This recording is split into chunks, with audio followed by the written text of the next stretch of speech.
trouve encore que très peu de marchandises. C'est ce quartier qui a subi le plus de dégâts. Presque toutes les maisons ont été touchées. Les habitants qui s'étaient enfuis dans la forêt et sont revenus ne peuvent que constater la triste réalité.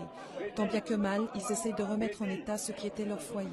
La Croix-Rouge leur a fourni des bâches de plastique et du matériel.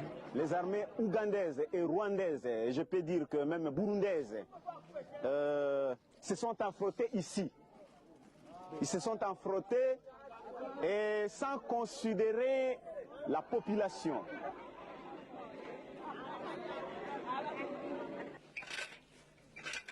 Les volontaires de la Croix-Rouge assurent aussi le nettoyage et l'assainissement des bâtiments publics, souvent des écoles ou des centres de santé.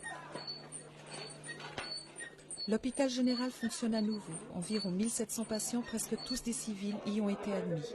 Ils souffrent de blessures et de contusions subies au cours des combats. Il ne parlait pas. Et maintenant, bonjour. Ça va?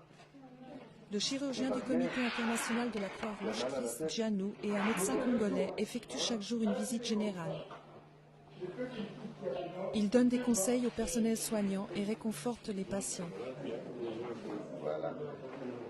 D'accord. Vous pouvez mettre le cylindre là et irriguer dans les deux sens. Beaucoup d'enfants ont été atteints par des éclats d'obus et ils présentent souvent de graves traumatismes psychiques. D'autres ont subi une ou plusieurs amputations. Il a peur.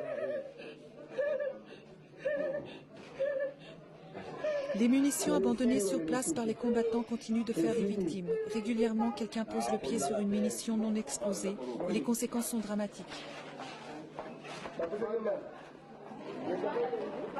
Voilà. Hein? Non, c'est bon. Laisse-le. Laisse-le attraper. Non. Non. Non. Le soutenir. Non. Voilà, c'est bon. Non.